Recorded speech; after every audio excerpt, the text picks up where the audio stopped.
Welcome to session 3. We're going to first review our homework. We're going to discuss collaboration. We're going to learn about exposure. We're going to learn about subjective units of distress, or SUDs. We're going to learn about triggers, and we're going to construct a situation hierarchy and then assign exposure homework.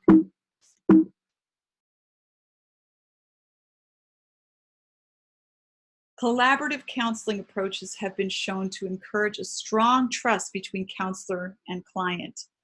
Because trauma usually involves a stronger human being dominating and controlling a more vulnerable human being, an overly directive approach to helping trauma victims can become a trigger itself. At the same time, knowledge, research, and experience must guide any approach to trauma treatment.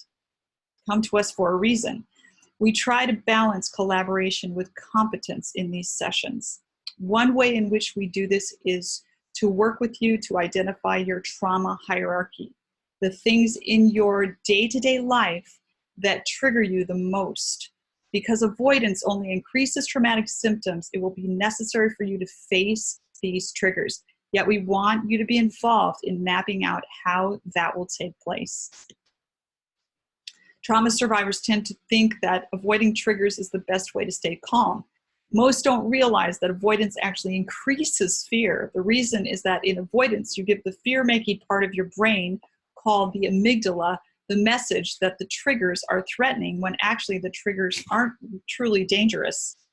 The best way to reduce our reaction to triggers is through exposure. God tells us not to fear over 300 times in His Word. He is not telling us not to feel fear. That would be impossible. Instead, He asks us to face our fears. This often runs counter to our preference.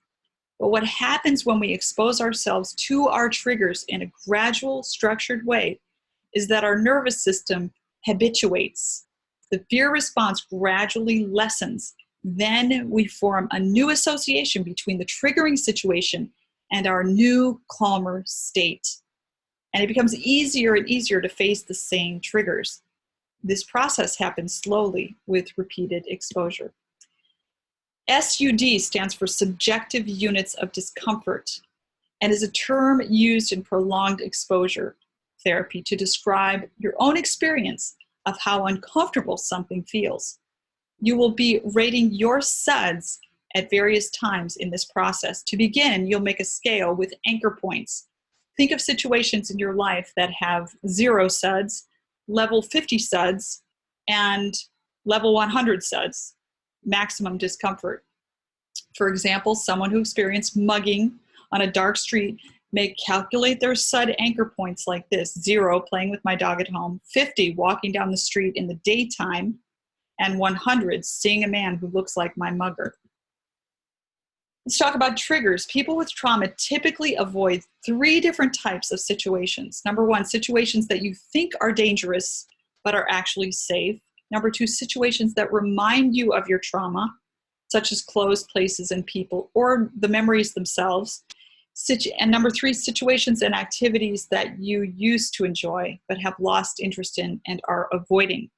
You will identify the situations you are currently avoiding, putting them in a hierarchy format with the most distressing at the top and graduating down to the least distressing. We're going to begin the process of exposure with situations that rate around the 50 mark and work up to situations you rated higher. The idea is to lower the SUDs over time through exposure and habituation. So in your additional resources folder, you're going to find this situation hierarchy, and you're going to work with your therapist to figure out where those things plot. And then you're going to identify hopefully 10 different situations that you can start exposing yourself to in between the sessions. Your homework is going to be following through by selecting 3 of your medium level triggers. Then you will confront these triggers throughout the week, remaining in their presence until your SUDs reduces 50%. For example, if one of your medium level triggers is walking down the street, you would keep walking down the street until your SUDs goes down to 25. Your body will habituate eventually, so be patient. Sometimes bringing a support person along can help reduce very high SUDs to a medium level. So if your SUDs for walking down the street is 75, bring someone along to reduce it to 50.